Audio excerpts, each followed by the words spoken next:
Over the weekend, Syracuse basketball fans got their first look at a much-changed roster. Welcome into NCC Sports. I'm Arnav Pokhrel.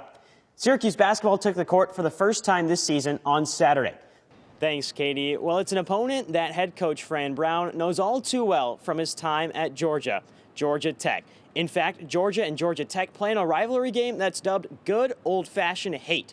If there's one last name that stands alone in Syracuse men's basketball history, it's Anthony. Carmelo Anthony's one-year stop in Central New York resulted in the program's first and only national championship. And now the Orange are even closer to securing a commitment from his son, Kyan Anthony. So we were bound to see some new faces, and that number was high. 16 new faces between Lemoyne and Syracuse today. 9 for Lemoyne, 7 for Syracuse. And out of those 16 new faces, 12 of them transfers. However, first-year head coach still had one big item left on his to-do list: win a rivalry game.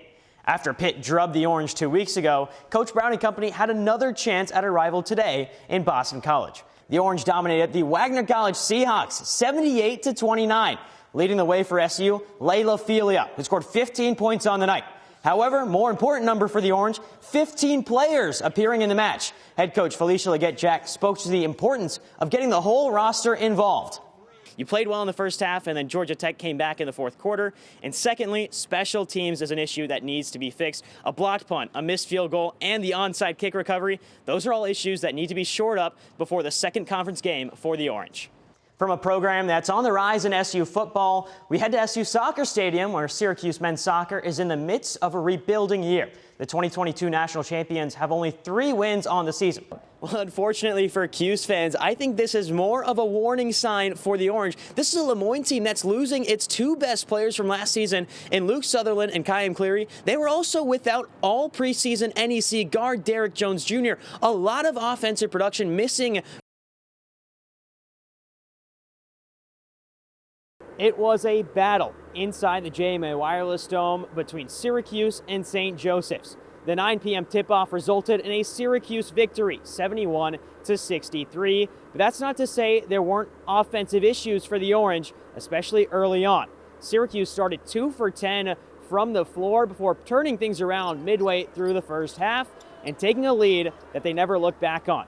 But for head coach Adrian Autry, energy was a main focus of tonight. We just thought we just had too many dips. I thought, at the end of the game, we couldn't get the rebounds, we couldn't get the stops that we needed to get. But just, again, our energy level was not there today. And again, when you look at that difference, a lot of it came in some crucial times, Syracuse got a lot of help in the paint with William Kyle's 12-point, 11-rebound double-double, something that the senior from Nebraska is saying is becoming a standard for him here in Central New York.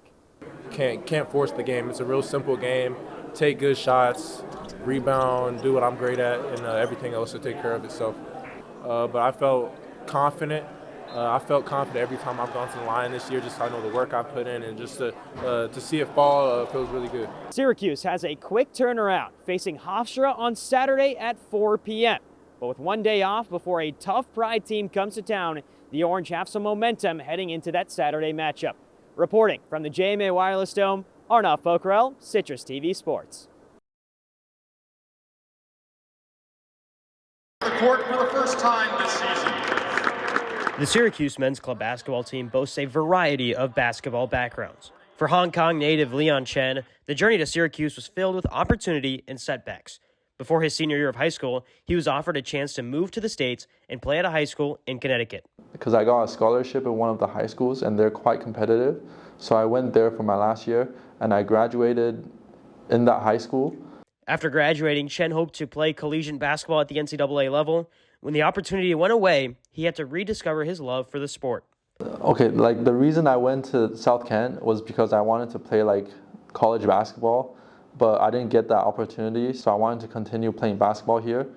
That led Chen to joining 2 teams here at Syracuse, the SU Asian team and the club basketball team. But there are large differences between playing basketball in Hong Kong and here in the States. Hong Kong in general isn't too big of a basketball city.